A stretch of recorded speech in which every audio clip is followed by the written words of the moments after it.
Reforma agraria de los años 60, 70 y retorno a la democracia. A inicio de los años 60, se da el ascenso del movimiento campesino e indígena.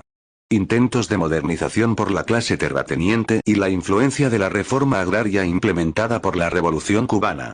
Estas influencias lleva a que el Estado empiece a considerar la necesidad de una ley, es así que, el 11 de junio de 1964 se expidió la Ley de la Reforma Agraria y Colonización, en el cual participaron representantes de la Comisión de Alianza para el Progreso y de las cámaras de Agricultura, Terratenientes y Burguesía Agraria, con un carácter desarrollista y capitalista, donde trata de eliminar las formas obsoleto de tenencia de tierra y contratación de trabajo agrícola, lejos de reflejar las aspiraciones de las masas campesinas e indígenas.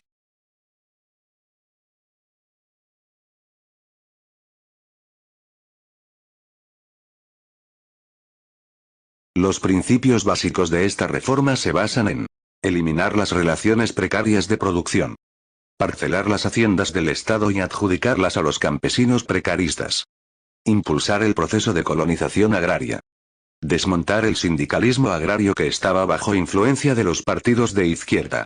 Para ejecutar la política agraria y de colonización, se constituyó el Instituto Ecuatoriano de Reforma Agraria y Colonización, IERAC, llamado a formular, dirigir y llevar a cabo programas de la reforma agraria.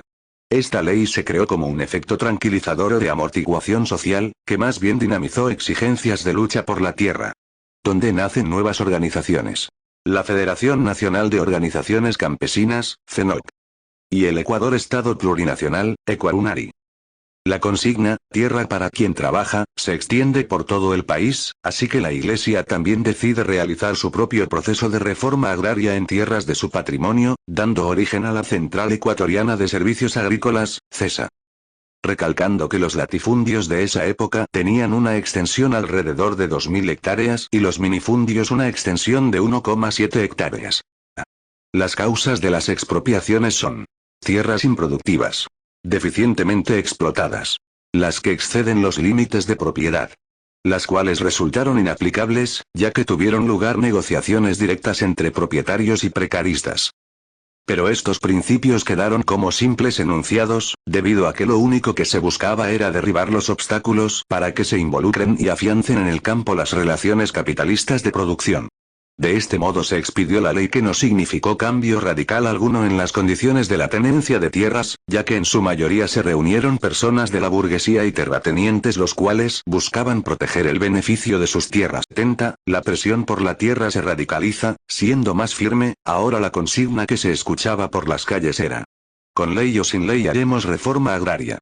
Así que Velasco Ibarra se ve obligado a dictar en 1970, el Decreto 1001, que declara abolido el trabajo precario en las zonas arroceras, constituyendo una significativa experiencia de la reforma agraria. Esta ley tenía objetivos claros: integración nacional, transformación de las condiciones de vida del campesinado, redistribución del ingreso agrícola, organización de un nuevo sistema social de empresa de mercado. Al contribuir la reforma agraria a que mejoren los ingresos de los campesinos, contribuye también a que se incrementen los consumidores de productos industrializados, actuando así como un mecanismo de presión para los grandes y medianos propietarios de tierra, sintiéndose obligados a modernizarse en el sentido capitalista, es decir, convertirse en empresarios agrícolas.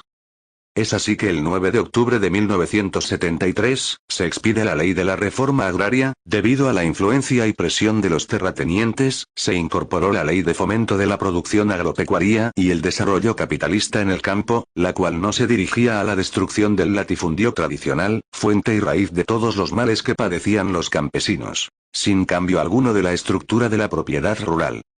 La concepción de desarrollo de las fuerzas productivas, es la que va a estar presente en la Ley de la Reforma Agraria promulgada en el año de 1973, por el gobierno militar nacionalista de Rodríguez Lara. La Ley de Reforma Agraria únicamente sirvió para ratificar aún más la propiedad de la tierra a los grandes terratenientes, para avanzar con la frontera agrícola y dejar sin derecho al agua de riego a las comunidades. Estableciendo que la propiedad privada de la tierra podría ser de hasta 1.800 hectáreas en la sierra y en la costa de 3.500 incluyendo páramos y sabanas. La ley de la reforma agraria no causó mayores efectos, ya que la tierra fue adquirida mediante compra, teniendo acceso tanto los que eran masipungueros y gente de las mismas comunidades que tenían un poco de recursos económicos. Siendo fallida esta ley, ya que no asalariados agrícolas, campesinos, exhuasipungueros, que eran los interesados directamente en la reforma agraria, no fueron tomados en cuenta para la planificación de esta.